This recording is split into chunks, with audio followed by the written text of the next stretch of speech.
तो क्या था, माइनर इज ए डिटर्मिनेंट। क्या करें, माइनर एक डिटर्मिनेंट होता है of a element excluding respective row and column. और इसको कैसे रिप्रेजेंट करते हैं, MIJ से।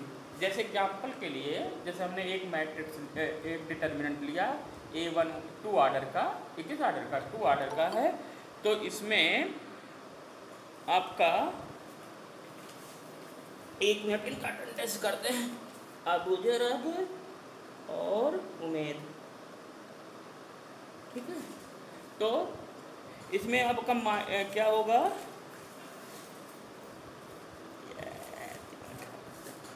इसमें आपका माइनर, जैसे हम बोलेंगे माइनर ऑफ A11, तो इसको किससे रिप्रेजेंट करेंगे, M11 से। और ये क्या होगा, M11 कहाँ पे है, उस रो और कॉलम को आप छोड़ देंगे। तो A11 A है, इसका रिस्पेक्टिव रो और कॉलम को आप हटा देंगे, जो बाकी डिटर्मिनेंट बचेगा। तो बाकी क्या बचा, A22। तो यही माइनर ऑफ A11 किससे रिप्रेजेंट करेंगे, M11 से। ऐसे आप बताइए M12 क्या होगा, M12 मीनिंग हो गया कि 1-2 एलिमेंट का माइनर। तो इसका रो और कॉलम आप क्या करेंगे, छोड़ देंगे। तो इसका रो क्या है और कॉलम क्या है, 1-2 का रो हो गया यही है, इसको छोड़ देंगे, कॉलम को छोड़ देंगे, तो क्या बचा 2-1। तो A21 जो होगा क्या होगा, माइनर हो जाएगा। ऐसे ही आप M21 बताइए, 21 मतलब इसका माइनर। तो इसका माइनर क्या हो जाएगा, रिस्पेक्टिव रो एंड कॉलम को आप क्या करेंगे, छोड़ेंगे इसके भी, ठीक है। तो 21 के क्या हो जाएगा, 21 का जब आप छोड़ेंगे रिस्पेक्टिव रो एंड कॉलम, तो 21 A है, इसका रो A छूट जाएगा और कॉलम A छूट जाएगा, बचेगा क्या, A12 बचेगा। ऐसे माइनर ऑफ A22 का माइनर क्या होगा, अब इसका रो और A रिस्पेक्टिव कॉलम छूट जाएंगे, तो बचेगा क्या, A11। तो ये होते हैं, कहलाते हैं आपके माइनर, तो ये डिटर्मिनेंट। ऐसे ही आपका मान लीजिए 3 ऑर्डर का है, तो 3 ऑर्डर का भी सेम ऐसे बन जाएगा, ठीक। तो 3 ऑर्डर का भी हम देख लेते हैं, क्योंकि हमें आगे बहुत ज़रूरत है। तो हम ऑर्डर 3 का भी एक देख लेते हैं। ऑर्डर ऑफ 3 का,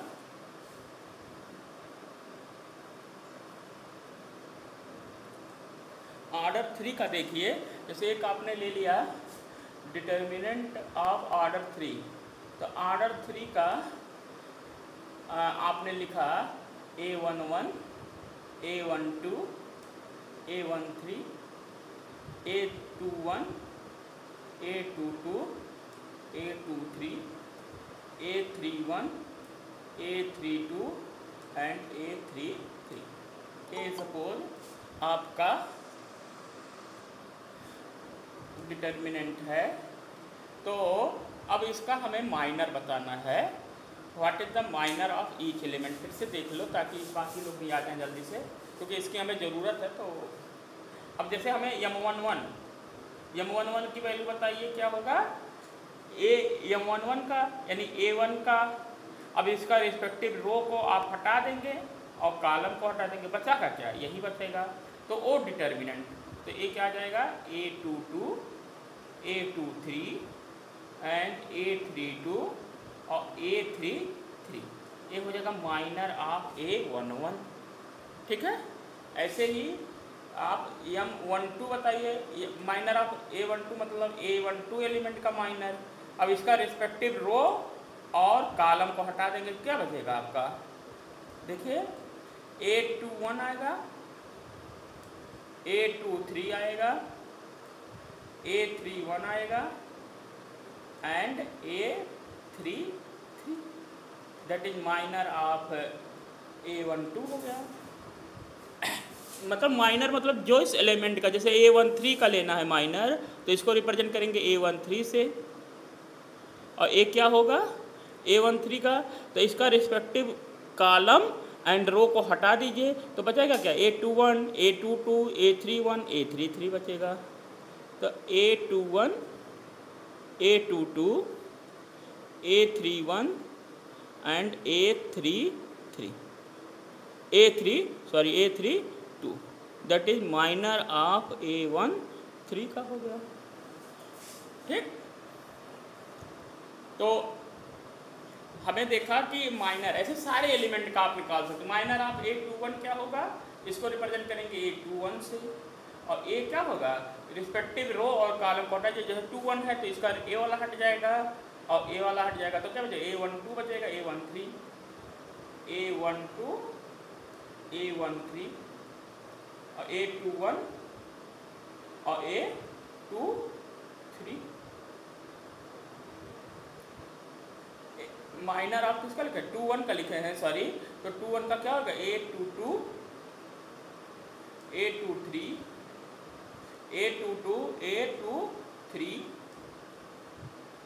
क्या लिख रहे हैं यार, हमारे 21 का लेना है माइनर।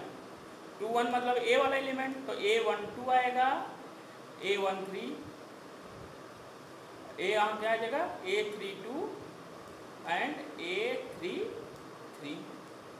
ठीक है, ऐसे माइनर ऑफ AM2 क्या क्या होगा, इस वाले एलिमेंट का, तो इसका रो और कॉलम हट जाएगा, तो बचेगा क्या, A11, A13 और A31 और A33, that is minor of A22 हो गया। ठीक, ऐसे ही माइनर ऑफ A23 क्या होगा, तो 23 का क्या हो जाएगा, 23 मतलब A वाला, तो इसका रो एंड कॉलम हट जाएगा, तो बचेगा क्या, A12 बचा, और नीचे क्या बचेगा, A31 और A32। तो ये आपने देखा कि हमने दो फर्स्ट रो का सेकंड रो के माइनर देख लिए, ऐसे थर्ड रो का भी माइनर देख लीजिए, ऊपर लिख रहे हैं। फिर हम इसी आधार पे कोफैक्टर भी आपको बताते हैं। एक बचा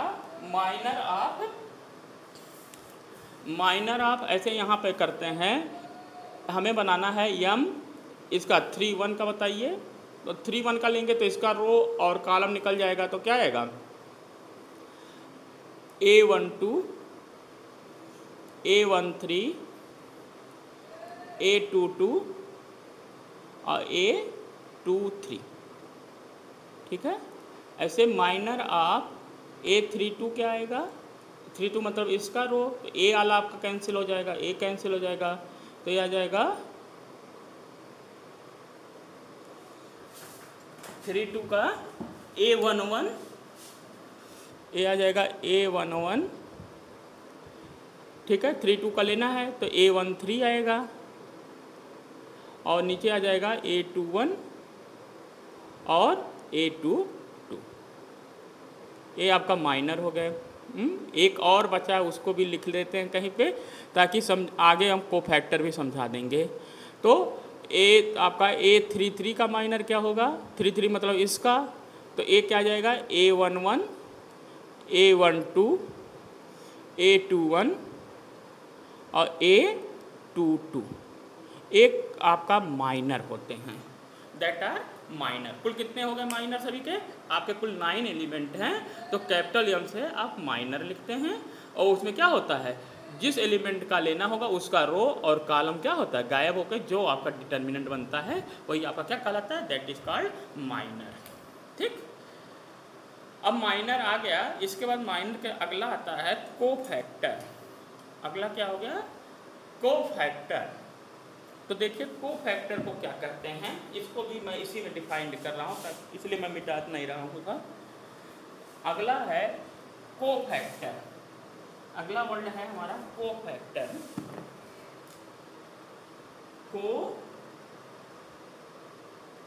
कोफैक्टर, ठीक है,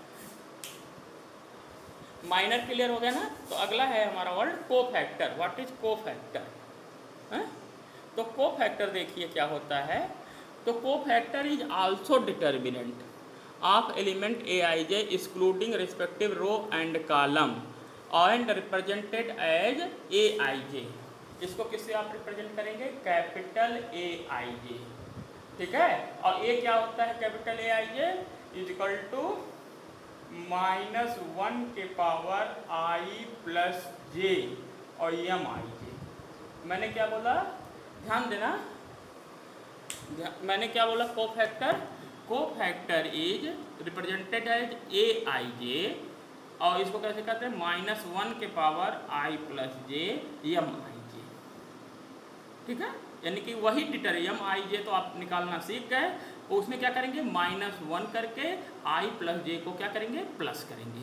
तो देखो क्या हुआ इससे, मतलब जैसे हमने यहाँ पे माइनर किया था, तो ये आपका कोफैक्टर ऑफ ए आई जे को कैसे रिप्रेजेंट करेंगे? कोफैक्टर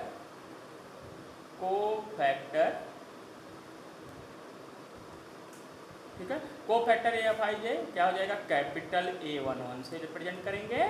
और यहाँ पे क्या होगा? जो आपका एम आई जे आया था 1 2, इसी के पहले पावर लिखेंगे -1 के पावर आई प्लस जे, तो 1 + 1 मतलब 2, तो ये इवन है, तो यानी कि वही रहेगा। अगर इसकी वैल्यू ऑड आती है तो पहले क्या लग जाएगा? माइनस। भाई देखो ये लिख रहे हैं -1 के पावर आई प्लस जे, इस पर ध्यान दीजिए। -1 के पावर आई प्लस जे मतलब क्या हो गया? कि जो ये आप लिखते हैं सब स्क्रिप्ट में 1 1, तो 1 1 का सम क्या होगा? अगर ये इवन है तो +1 हो जाएगा, तो यानी कि एम आई जे के बराबर। अगर ऑड आता है तो -m के बराबर हो गया, तो यही कहेंगे ना। तो इसका मीनिंग क्या हो गया? आप इसको मीनिंग क्या हो गया? आप अदर वर्ल्ड में कह सकते हैं ए आई जे बराबर एम आई जे, ठीक है। If I plus J is even, अगर आई और जे का सम इवन आता है तो एम आई जे होगा, और A I J is -M I J if I plus J is odd. यही वर्ड होगा ना, क्योंकि आई प्लस जे क्या है? -1 है। अगर इसका सम इवन है तो प्लस रहेगा, ऑड है तो माइनस हो जाएगा। ओके, तो सेम आप सभी का कर सकते हैं कोफैक्टर, कि जिसमें इन दोनों का सम सब स्क्रिप्ट का जो अगर आपका इवन है तो वही रहेगा, एम आई जे ही रहेगा। अगर ऑड, जैसे इसमें ऑड है, देखिए 2 1 3 ऑड है, तो पहले क्या लगा लोगे आप? माइनस लगा लोगे। पहले क्या लगा लो? माइनस लगा लोगे, ठीक है। डायगोनल पॉजिटिव होगा, हाँ डायगोनल, क्योंकि डायगोनल के एलिमेंट क्या हो गए? 1 1 प्लस है, 2 2 भी प्लस है, इवन है, 3 3 भी इवन है प्लस, ठीक है। तो आपका डायगोनल क्या होगा? पॉजिटिव होगा। तो मीनिंग क्या हो गया? अब देखिए एम आई जे, अब यहाँ पे इसका करेंगे तो पहले क्या लगाएंगे? ए आई जे जो बनाना होगा, तो पहले आपका माइनस लग जाएगा। ए वाला आपका प्लस है तो इसलिए ए एज इट इज रहेगा, ठीक। ऐसे यहाँ पे जो कोफैक्टर यहाँ A11 का बनाना होगा तब, क्योंकि इवन है तो एज इट इज रहेगा। यहाँ देखिए 8 है तो पहले क्या लगा लेंगे? माइनस लगा लेंगे, ठीक। यहाँ पे देखिए इवन है तो वही रहेगा, ठीक। यहाँ M21 8 है तो पहले क्या लगा लेंगे? माइनस लगा लेंगे। देखिए 2 2 आपका इवन होता है तो एम आई जे के बराबर होगा तो वही रहेगा। 2 3 8 है तो 8 के नाते पहले क्या लगा लेंगे आप? माइनस लगा लेंगे, ठीक। ऐसे 3 1 सेम इवन है तो वही रहेगा। 2 3 ऑड है तो पहले क्या लगा लोगे आप? माइनस। ऐसे 3 3 वही रहेगा। अब मैं समझता हूँ कि आपको क्या नाम कोफैक्टर और माइनर समझ में आ गया, बोलो तब आगे बढ़ें। Yes, that is cofactor and minor, इन दोनों में डिफरेंस होता है, ठीक है। केवल ये आपको रखना है, एम आई जे वही रहेगा। अगर दोनों का सम इवन है तो एम आई जे होगा। अगर दोनों का सम जो है ये सिंबल का क्रिस्टोफल सिंबल बोलते हैं, इनका सम ऑड है तो पहले माइनस लगा लोगे, ठीक है। That is called Christoffel symbol. आगे आप पढ़ोगे, ठीक, या सब स्क्रिप्ट यहाँ पढ़ते तो वही जानो आप, ठीक है। तो इतना हमने समझ लिया, ओके। अब हम कुछ एक्टिविटी इसमें कर लेते हैं, ज़रा आप देखिए, इसको मिटा रहे हैं, ठीक है। तो ये हमारा कोफैक्टर और इसका हो गया। अब आप इसी पे हम नॉलेज लेंगे, थोड़ा सा आप लोग के साथ एक्टिविटी करते हैं।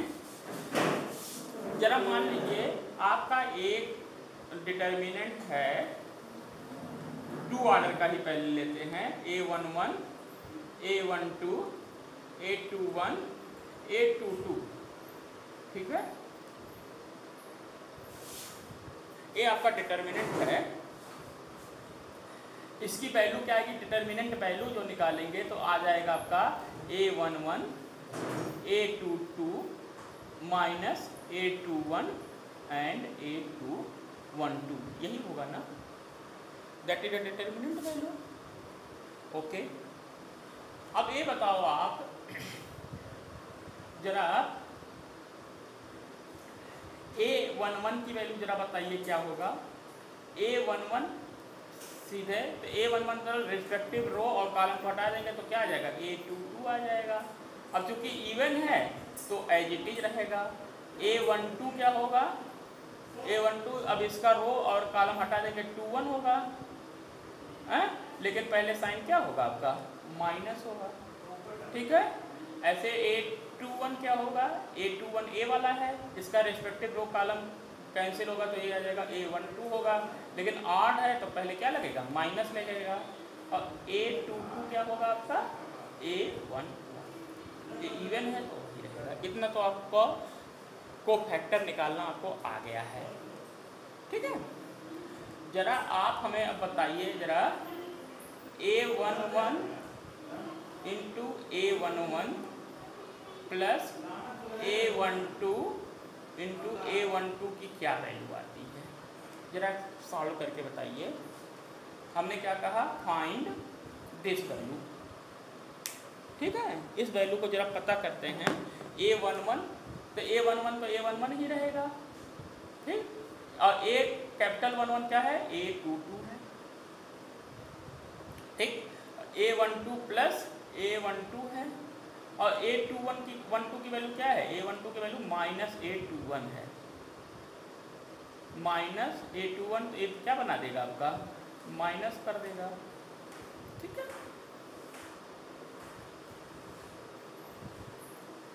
कोई किसी को दिक्कत। और ये किसके बराबर है बताइए, डिटर्मिनेंट ऑफ A के बराबर नहीं हो गया,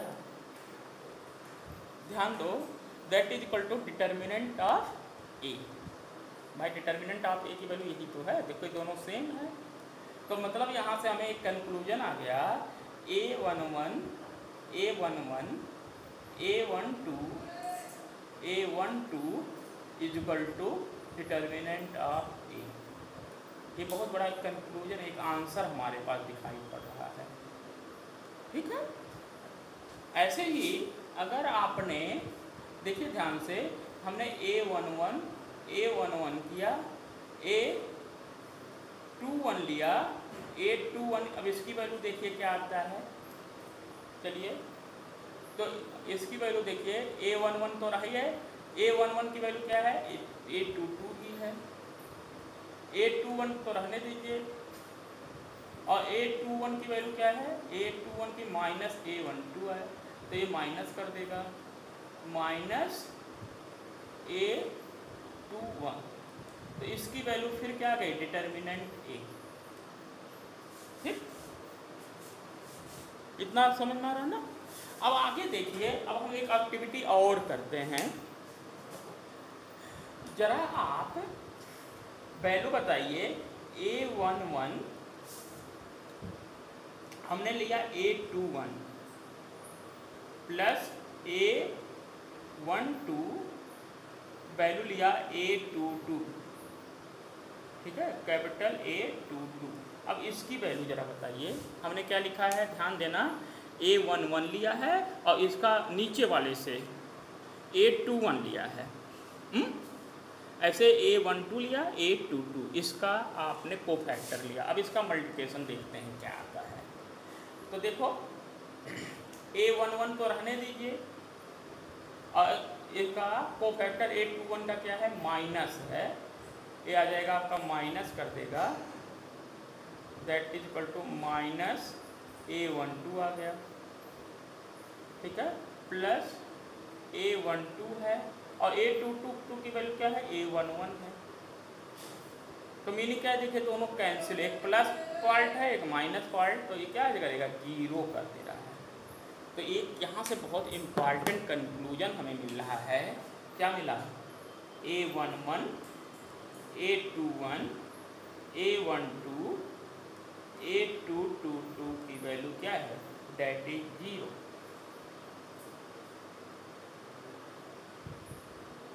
है ना। अब इसी पर हम आपको बात करने जा रहे हैं कि आपने क्या कंक्लूजन पाया। देखिए अगर सब स्क्रिप्ट A11 का कोफैक्टर A11 के साथ A12 का कोफैक्टर A12 के साथ सम करते हैं तो किसके बराबर होता है, डिटर्मिनेंट ऑफ A के बराबर होता है। लेकिन ऐसे दूसरे में देखा था जब सेम से मल्टीप्लाई करते हैं A11 A11 A21 A21 तो हमेशा क्या होता है, डिटर्मिनेंट ऑफ A के बराबर आता है ना। बट अगर हमने क्या है सब स्क्रिप्ट A11 का A21 के साथ मल्टीप्लाई कर रहे हैं, ये कैपिटल A है, कैपिटल A कौन सा है, कैपिटल A21 के साथ मल्टीप्लाई किए हैं। देखिए A11 A21 के कोफैक्टर के साथ A12 A22 के कोफैक्टर के साथ मल्टीप्लाई कर रहे हैं, तो डिटर्मिनेंट की वैल्यू क्या आ गई, जीरो, ठीक है। तो यहाँ से हमें रिजल्ट आ गया कि अगर सेम इंडेक्स के साथ मल्टीप्लाई कर रहे हैं तो हमेशा डिटर्मिनेंट की वैल्यू क्या होगी, डिटर्मिनेंट के वैल्यू के बराबर होगा। अगर अदर इंडेक्स के साथ मल्टीप्लाई कर रहे हैं तो हमेशा डिटर्मिनेंट क्या है, इसके सम की वैल्यू क्या आएगी, जीरो आएगी एक्सपेंशन में। ये रिजल्ट समझे आप लोग, that is very good result, ठीक है, ये आपको आगे यूज आएगा। ऐसे ऑर्डर 3 का भी आप देख सकते हो। हम ऑर्डर 3 का क्योंकि बहुत बड़ा हो जाएगा तो हम करवा नहीं पाएंगे, तो हम डायरेक्ट ऑर्डर 3 का इसलिए लिख रहे हैं। 2 ऑर्डर का समझ में आ गया ना, तो ऐसे ऑर्डर 3 का हम डायरेक्ट लिख रहे हैं रिजल्ट, उसको याद रखिएगा। तो ऑर्डर 3 का देखिए, मान लीजिए एक डिटर्मिनेंट है आपका A11 A22 A23 A11 A12 A13, ये है A21 A22 A23 A31 A32 and A33। Suppose ये आपका क्या है, ऑर्डर 3 का है, ठीक।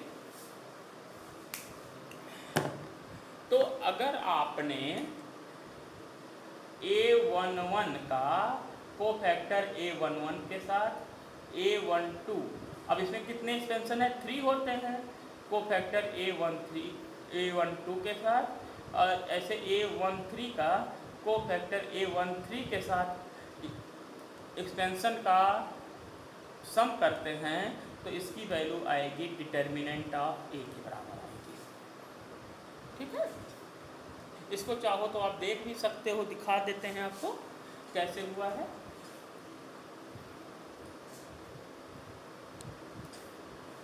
तो देखना चाहते हैं तो देखिए A11 को रहने दीजिए, ये आपका क्या होता है, कोफैक्टर ऑफ A11, इसका रो और कॉलम हटता है तो यानी कि यही आता है A22 A23 और ये क्या आ जाएगा A32 और A33 आ जाएगा, और प्लस A12 आप लेंगे तो इसका क्या आ जाएगा 21, ये आ जाएगा A21 A23 और ये क्या होगा A31 और A33 आ जाएगा।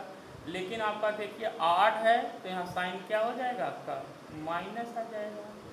ऐसे प्लस A13 और डिटर्मिनेंट आप क्या है इसका लिखते हैं तो क्या लिखते हैं A21 A22 A31 और A32। और ए एक्चुअल क्या है बताओ, ऐसे क्रॉस मल्टीप्लाई करेंगे ही तो डिटर्मिनेंट है, that is the determinant of A. यही आपका क्या है, डिटर्मिनेंट ही है। तो हमें ये कंक्लूजन मिल गया कि A11, A11, A12, A12, A13, A13 की वैल्यू किसके बराबर होगी, डिटर्मिनेंट ऑफ ए की वैल्यू के बराबर होगी। ऐसे सेम आप कर सकते हैं। हमने किया A21, A21, A22, A22, A23, आप A23 तब भी इसकी वैल्यू डिटर्मिनेंट ऑफ ए की वैल्यू के बराबर होगी, क्योंकि सेम आपके क्या है, इंडेक्स से मल्टीप्लाई हो रहा है। तो हमेशा क्या होगा, ए डिटर्मिनेंट के वैल्यू के बराबर होगा। ऐसे ही आप कर सकते हैं, थर्ड रो का एक्सपेंशन करें जानते हैं, A31, A31, A32, A32, A33 and A33 तब भी आपकी वैल्यू क्या होगी, डिटर्मिनेंट ऑफ ए के बराबर होगा। मेरी बात समझ में आ गया कि सेम इंडेक्स के साथ आप मल्टीप्लाई करेंगे तो आप चेक कर लीजिएगा तो हमेशा डिटर्मिनेंट ऑफ ए के बराबर। अभी हमने दो अदर का आपको दिखाया था, ठीक है। लेकिन अगर आपने डिफरेंट के साथ मल्टीप्लाई कर दिया, मतलब मैं कहना चाह रहा हूँ कि आपने A11 का A21 के साथ, मतलब हमारा फर्स्ट रो का सेकंड जो है रो के कोफैक्टर के साथ हम एडिशन कर रहे हैं मल्टीप्लिकेशन का, A12 का A22 के साथ, A13 का A13 का A23 के साथ मल्टीप्लाई कर रहे हैं, तो हमेशा इसकी वैल्यू क्या होगी, 0 होगी। ये बहुत गुड रिजल्ट है। मतलब सेम के साथ मल्टीप्लाई कर रहे हैं, सेम इंडेक्स, मतलब फर्स्ट रो का एक्सपेंशन का फर्स्ट रो के कोफैक्टर के साथ मल्टीप्लिकेशन का एडिशन करते हैं तो हमेशा किसके बराबर होगा, डिटर्मिनेंट के बराबर। और अगर किसी भी रो का फर्स्ट रो का अदर रो के कोफैक्टर के साथ मल्टीप्लिकेशन का एडिशन करते हैं तो हमेशा डिटर्मिनेंट की वैल्यू क्या होगी, 0 होगी। सेम A11 का A31 के साथ भी करेंगे, A12 का A32, A13 का A33 के साथ भी मल्टीप्लिकेशन का एडिशन करेंगे, डिटर्मिनेंट की वैल्यू क्या होगी, 0 होगी। ये बात आपको समझ में आ गया। ये बहुत इंपॉर्टेंट रिजल्ट है, ठीक है, कि सेम इंडेक्स के साथ मल्टीप्लिकेशन का एडिशन करेंगे तो डिटर्मिनेंट की वैल्यू के बराबर होगा। अगर अदर इंडेक्स के मल्टीप्लिकेशन के साथ एडिशन करेंगे तो इसकी वैल्यू क्या होगी, दैट इज 0। इसकी वैल्यू क्या हो गई आपकी, 0 हो जाएगी, ठीक है। कुछ समझे आप लोग हैं? यस। तो ये आपका अगला रिजल्ट था। अब आते हैं, हम आपको नई चीज़ बताने जा रहे हैं। इसको याद रखिएगा, ये अक्सर आपको, क्योंकि अब ऑब्जेक्टिव क्वेश्चन है तो आ सकता है कि सेम इंडेक्स के साथ एडिशन करेंगे तो इसकी वैल्यू हमेशा क्या आएगी, डिटर्मिनेंट की वैल्यू पर। अदर के साथ इसका करेंगे मल्टीप्लिकेशन तो इसकी वैल्यू क्या आएगी, 0 आएगी, ठीक।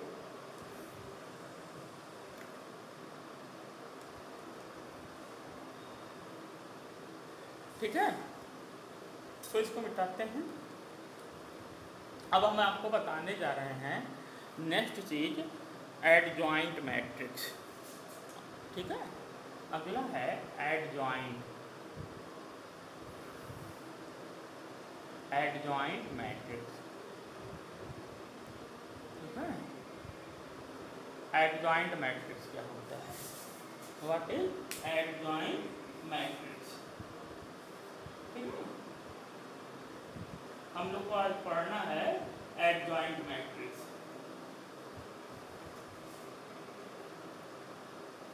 ठीक। तो एडजॉइंट मैट्रिक्स देखिए क्या होते हैं।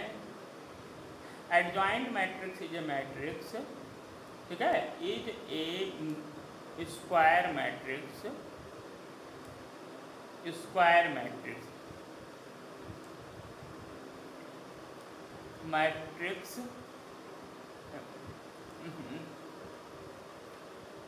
Is a square matrix of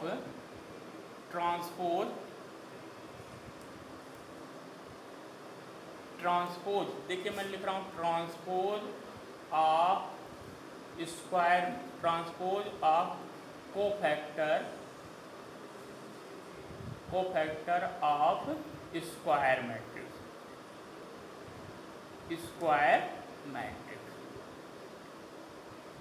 ठीक है, क्या बोल रहे हैं कि एडजॉइंट मैट्रिक्स क्या है, एक स्क्वायर मैट्रिक्स है जो क्या है transpose of cofactor of square matrix. इसके मतलब समझिए कि जैसे हम कह रहे हैं जैसे आपका को एक स्क्वायर मैट्रिक्स मान लीजिए है A11 A12 A21 और A22।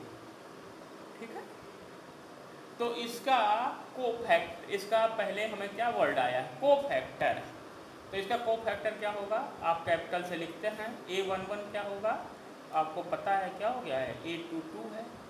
A12 क्या है A12 मतलब एक माइनस A21 हो जाएगा। ऐसे A21 क्या होगा इसका माइनस A12 हो गया एंड A22 क्या हो गया A11। ये तो आपका क्या है हमने निकाला, क्योंकि इसमें देखिए एडजॉइंट का डिफिनीशन में कोफैक्टर की ज़रूरत है। तो पहले मैं किसी भी मैट्रिक्स का क्या निकाल लिए कोफैक्टर निकाल लिए। तो कोफैक्टर क्या होगा A11 मतलब A11 का कोफैक्टर, इसके रिस्पेक्टिव रो और कॉलम को हटाएंगे जो बचेगा डिटर्मिनेंट वही बचेगा। तो क्या बचा A22 बचा, इसका A आएगा लेकिन पहले साइन क्या लग जाएगा माइनस सेम अदर। ये तो आपको पता चल गया। अब एडजॉइंट मैट्रिक्स क्या हुआ देखिए, अब इसका एडजॉइंट मैट्रिक्स क्या कहलाता है, इसको लिखते हैं एडजॉइंट मैट्रिक्स को शॉर्ट फॉर्म में ADJ ऑफ A। शॉर्ट में कैसे लिखेंगे एडजॉइंट ऑफ A। ठीक है, ये क्या कहलाता है कि अब देखिए ये भी अगर हम इनको एक मैट्रिक्स इनको एक जगह एडजस्ट करें तो एक मैट्रिक्स बनेगा। वो क्या बनेगा ये बन जाएगा आपका A11 भाई एक हम कोफैक्टर का एक मैट्रिक्स बनाए तो यही बनेगा ना, कोफैक्टर का एक मैट्रिक्स बनाएंगे तो यही बनेगा। ठीक है, कोफैक्टर का मैट्रिक्स बनाए तो यही बनेगा ना A11 A12 A21 A22। तो एडजॉइंट ऑफ A कहलाता है कि A जो है इसका ट्रांसपोज B का ट्रांसपोज, B मैट्रिक्स का क्या कहलाएगा ट्रांसपोज। तो B का ट्रांसपोज मतलब क्या है जो रो थे वो कॉलम हो जाए, कॉलम वाले रो हो जाए, मतलब ये आएगा कहलाएगा A11 A12। पहले हम लिख देते हैं एडजॉइंट क्या हो गया ट्रांसपोज ऑफ मैट्रिक्स, ये ट्रांसपोज ऑफ मैट्रिक्स। ठीक है, तो इसका ट्रांसपोज क्या है B का ट्रांसपोज मतलब आ जाएगा A11 A12 A21 A22, that is transpose matrix. तो यानी कि इसको आप रख सकते हैं वैल्यू सब्स्टिट्यूट कर दीजिए, तो दैट इज A11 की वैल्यू आपने निकाल लिया तो क्या है A22 आ गया, A21 की वैल्यू क्या है माइनस A12 है, ऐसे इसकी A12 की माइनस A21 है और A22, that is transpose matrix. इसी को एडजॉइंट मैट्रिक्स कहते हैं, इसी को क्या कहेंगे एडजॉइंट मैट्रिक्स। तो एडजॉइंट मैट्रिक्स क्या हो गया कोफैक्टर का ट्रांसपोज को हम क्या कहते हैं एडजॉइंट मैट्रिक्स। सबको समझ में आया। पहले क्या करेंगे कोफैक्टर निकालेंगे, कोफैक्टर का जो है आप क्या कर लेंगे ट्रांसपोज करेंगे, ट्रांसपोज मतलब जो रो थे वो कॉलम हो जाएंगे, कॉलम वाले रो हो जाएंगे, that is called transpose matrix. तुम लोग को समझ में आया ऑर्डर 2 का, तो 3 का बताएं, बोलो रिप्लाई करो तब आगे बढ़ें। यस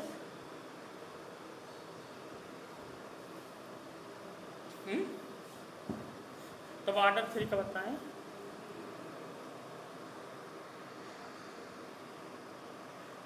ठीक है, गुड। तो ऑर्डर 3 का देखते हैं एक ट्रांसपोज मैट्रिक्स। ऑर्डर 3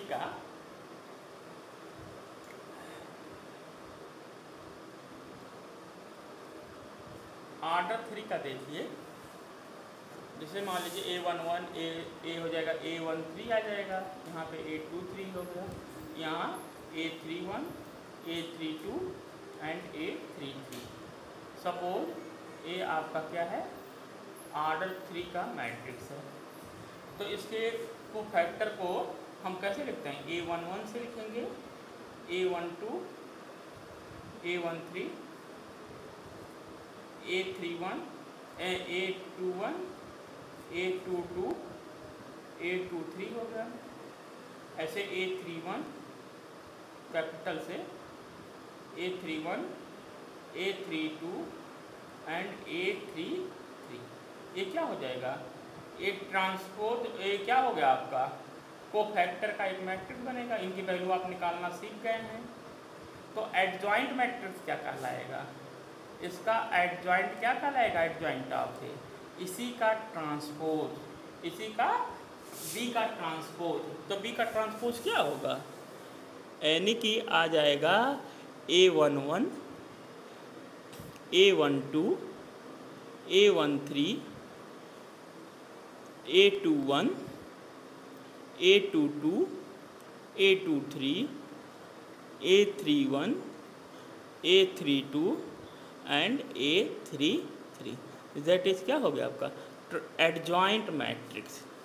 ठीक है, तो एडजॉइंट मैट्रिक्स क्या हो गया कि कोई भी मैट्रिक्स है उसका पहले आप क्या कर लेंगे, कोफैक्टर निकाल लेंगे, और जो कोफैक्टर है उसका क्या करेंगे, ट्रांसपोज करेंगे।